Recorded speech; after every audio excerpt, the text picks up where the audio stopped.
Pada pertemuan kali ini, kita akan membahas mengenai pengenalan pola yang disusun oleh Alfia Dwinanda dan juga Muhammad Fetrino.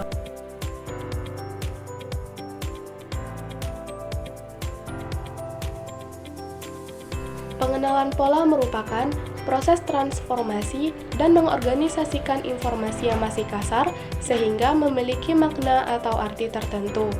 Pengenalan pola melibatkan proses membandingkan stimulus indera dengan informasi yang disimpan di dalam ingatan jangka panjang.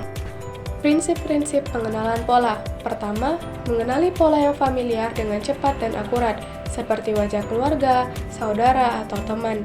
Kedua, mengenali secara akurat objek yang diletakkan pada sudut berbeda, seperti cangkir dengan letak yang terbalik. Ketiga, melakukan pengenalan pola dengan cepat, mudah, dan otomatis, seperti bentuk dan objek di dunia yang terus berubah.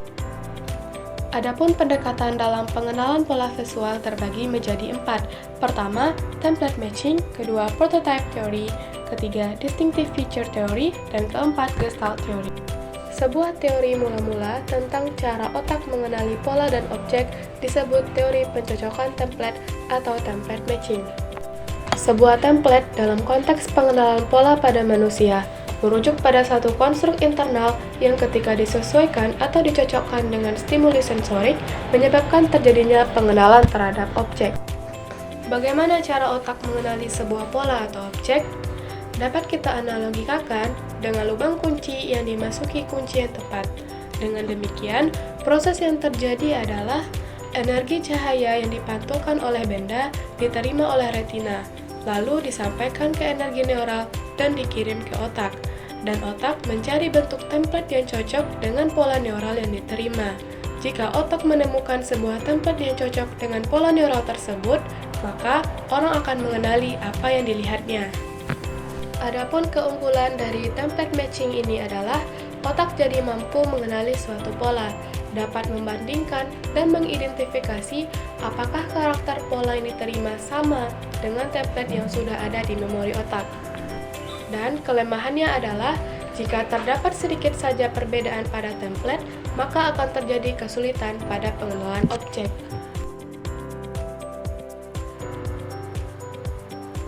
Distinctive feature theory. Teori ini menyatakan bahwa pengenalan objek merupakan pemrosesan informasi tingkat tinggi yang didahului oleh pengidentifikasian stimuli kompleks yang masuk ke retina sesuai fitur-fitur yang lebih sederhana.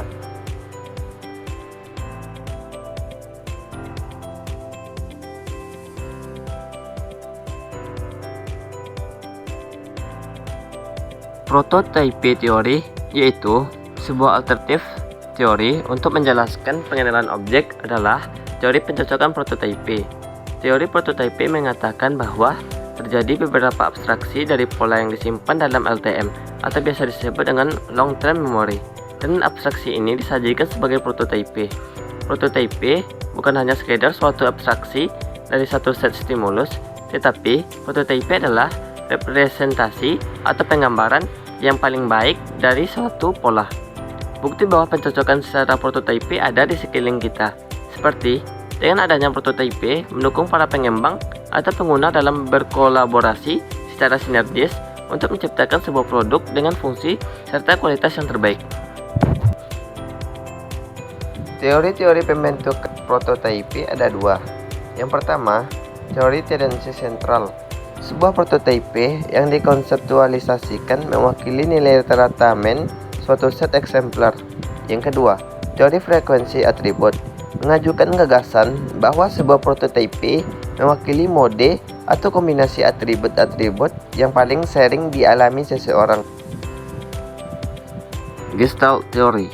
Menurut teori Gestalt, secara alamiah manusia memiliki kecenderungan-kecenderungan tertentu. Dia melakukan penyederhanaan struktur di dalam mengorganisasikan objek-objek perseptual. Berdasarkan pemikiran ini, maka teori Gestalt mengajukan beberapa prinsip tentang kecenderungan-kecenderungan orang di dalam pengenalan pola yang berkaitan dengan objek atau informasi visual. Prinsip yang dikemukakan oleh Gestalt ada 3. Yang pertama, prinsip kedekatan. Objek-objek visual yang terletak berdekatan atau tampil di dalam waktu yang bersamaan cenderung dipersepsi sebagai satu kesatuan. Yang kedua, prinsip kemiripan. Objek-objek visual yang memiliki struktur sama atau mirip cenderung dipersepsi atau dilihat sebagai satu kesatuan. Yang ketiga, prinsip searah. Objek-objek visual cenderung dipersepsi sebagai satu kesatuan apabila berada di dalam satu arah pandangan. Faktor yang mempengaruhi pengenalan pola. Yang pertama, objek superiority effects, yaitu sebuah objek akan lebih cepat dikenal apabila objek tersebut merupakan bagian dari rangkaian objek yang lain dan bukan beda sendiri yang terpisah dengan yang lain, atau lebih gampangnya, sebuah objek atau gambar lebih mudah dikenali apabila dirangkai dengan objek-objek lain di dalam sebuah peristiwa. Misalnya, orang lebih tepat menaksir panjang sebuah garis apabila garis itu merupakan bagian dari sebuah gambar segitiga daripada gambar itu disajikan secara terpisah atau sendiri. Yang kedua, word superiority effects, yaitu sebuah huruf akan lebih cepat dikenal apabila huruf itu merupakan bagian dari sebuah kata dan dirangkai dalam satu kata bermakna daripada disajikan sendiri. Demikian juga sebuah kata akan lebih cepat dikenal apabila kata itu merupakan bagian dari sebuah kalimat daripada disajikan sendirian. Contoh, jika hendak mengenalkan huruf S kepada anak, maka huruf itu dapat dirangkai dengan kata-kata sapi, sekolah. Begitu juga apabila kita ingin mengenalkan kata kursi, hendaknya dirangkai dalam sebuah kalimat, Ani duduk di kursi.